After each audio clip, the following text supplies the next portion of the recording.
menjelaskan tentang kutil kelamin. Kutil kelamin dalam bahasa medis disebut juga dengan istilah kondiloma acuminata, di mana merupakan penyakit yang timbul karena adanya infeksi menular seksual.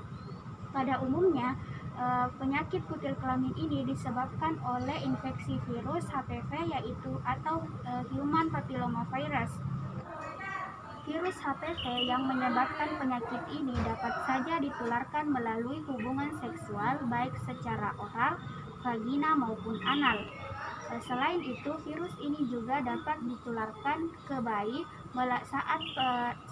saat persalinan dari ibu yang sebelumnya terinfeksi baik sejak atau sebelum hamil.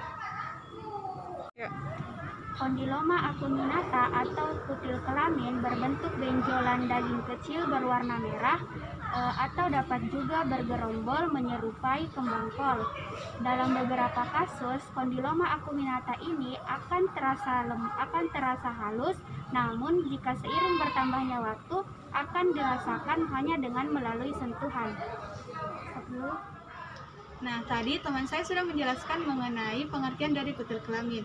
Selanjutnya, saya akan menjelaskan mengenai gejala-gejala yang ditimbulkannya. Jadi, gejala yang pertama itu adalah timbulnya bintil atau benjolan-benjolan kecil pada area kelamin ataupun area anus, baik wanita maupun pria. Kemudian gejala yang kedua yaitu benjolan atau bintil-bintil ini kadang sewarna dengan kulit. Kemudian gejala yang ketiga yaitu bentuk dari benjolan atau bintil-bintil kecil ini berbentuk seperti kubah dengan permukaan yang kasar dan permukaannya tuh seperti kembang kol. Kemudian gejala lainnya yaitu timbulnya rasa gatal dan rasa tidak nyaman pada area kemaluan.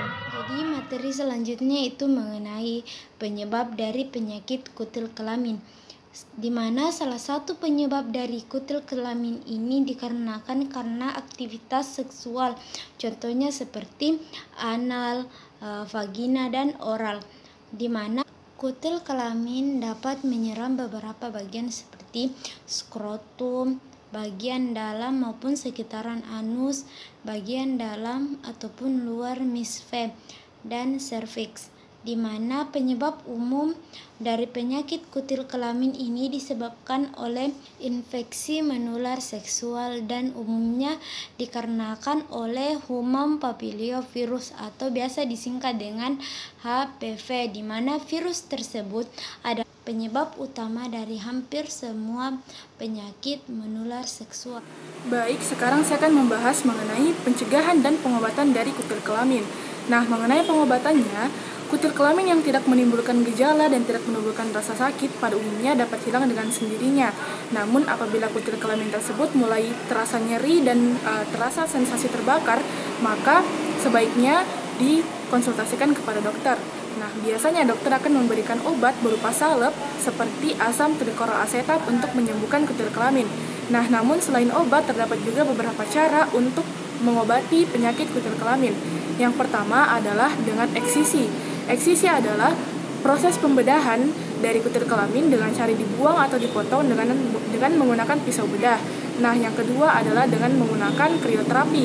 Krioterapi adalah proses penghilangan kutil kelamin dengan menggunakan nitrogen yang bersuhu minus 195 derajat Celcius.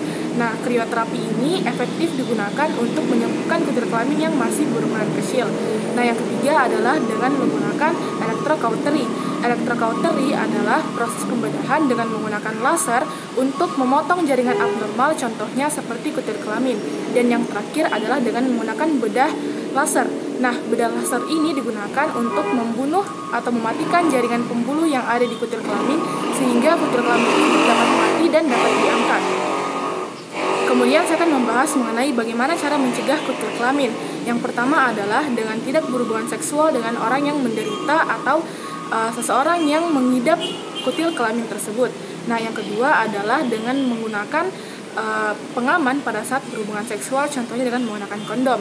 Yang ketiga adalah dengan melakukan vaksin HPV atau human papillomavirus. Nah, dan yang berikutnya adalah dengan melakukan tes kesehatan. Tes kesehatan tidak hanya diperlukan untuk mencegah penyakit kutil kelamin saja, tetapi seluruh penyakit menular seksual lainnya.